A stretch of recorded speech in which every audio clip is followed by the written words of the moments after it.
तो इस वक्त की बड़ी खबर ईपीएफओ को लेकर आ रही है। सरकार ने आखिरकार ईपीएफओ के नियम बदल दिए हैं। अब सरकार ने पेंशन भी बढ़ाने का फैसला कर लिया है और इसके अलावा 50 साल की उम्र में भी पेंशन अब मिल पाएगी। इसको लेकर कुल मिलाकर 5 बड़े बदलाव दिवाली के ठीक बाद सरकार ने किए हैं और ये बदलाव सीधे सीधे आम कर्मचारियों पर पड़ेगा। वो कर्मचारी जो हर महीने अपनी सैलरी से एक मुश्त अमाउंट कटवाते हैं, पीएफ में जुड़वाते हैं और उसका फायदा जो है उन्हें रिटायर होने के बाद मिलता है। और उस पर लेकर अब बहुत बड़ी खबर सामने आ रही है, क्योंकि अगर आप सैलरी पाने वाले कर्मचारी हैं और आपकी सैलरी से हर महीने पीएफ कटता है तो ये खबर आपके लिए बहुत अहम है।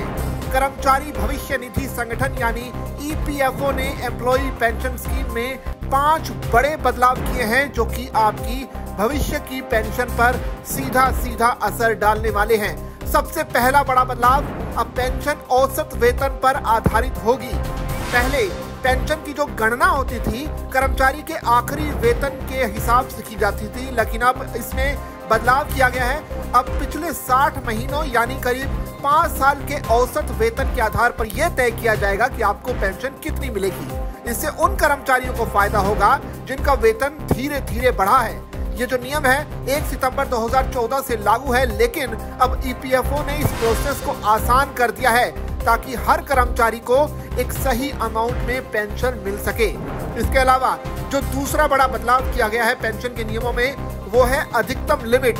यानी अधिकतम लिमिट को अब बढ़ाकर 15,000 रुपए प्रति महीना कर दिया गया है। पहले अधिकतम पेंशन 7500 रुपए प्रति माह तक सीमित थी, अब ईपीएफओ ने इसे बढ़ाकर 15,000 रुपए महीना कर दिया है। सुप्रीम कोर्ट के निर्देश के बाद ये बड़ा फैसला लिया गया है। इससे उन रिटायर कर्मचारियों को राहत मिलेगी जिनकी सैलरी तो ज्यादा थी लेकिन पेंशन लिमिट की वजह से उन्हें कम रकम मिलती थी।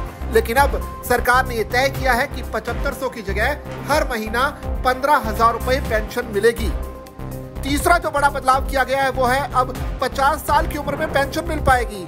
आपको याद ही होगा कि इससे पहले जो पेंशन निकालने की न्यूनतम उम्र थी वो 58 साल थी, जिसे अब घटा दिया गया है और 50 साल कर दिया गया है। यानी अब कर्मचारी 50 साल की उम्र से भी पेंशन लेना शुरू कर सकते हैं। हालांकि जल्दी पेंशन लेने पर अमाउंट थोड़ी कम भी हो सकती है। यानी एक तरफ सरकार ने फायदे की बात की है तो दूसरी तरफ जो लोग जल्दी पेंशन लेना चाहते हैं उन्हें थोड़ा नुकसान भी झेलना पड़ सकता है।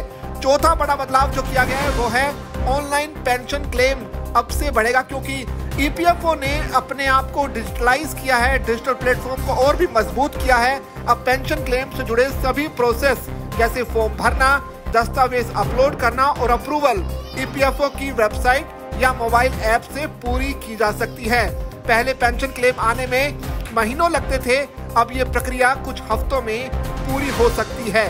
इसके अलावा 5वां बड़ा जो बदलाव किया गया है वो है नौकरी बदलने पर पेंशन में नुकसान नहीं होगा।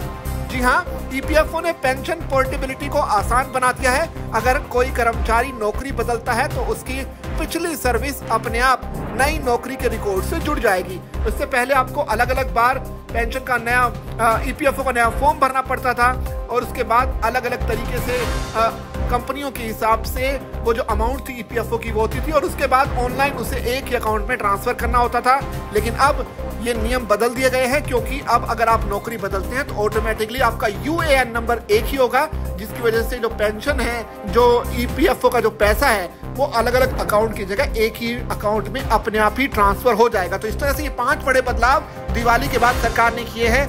इन 5 बड़े बदलावों से आप कितना संतुष्ट हैं और आपको ये 5 जो बदलाव हैं सरकार ने किए हैं ये कैसे लगे, आप कमेंट करके अपनी राय जरूर दीजिए और ऐसी खबरों के लिए बने रहिए जागरण बिजनेस के साथ।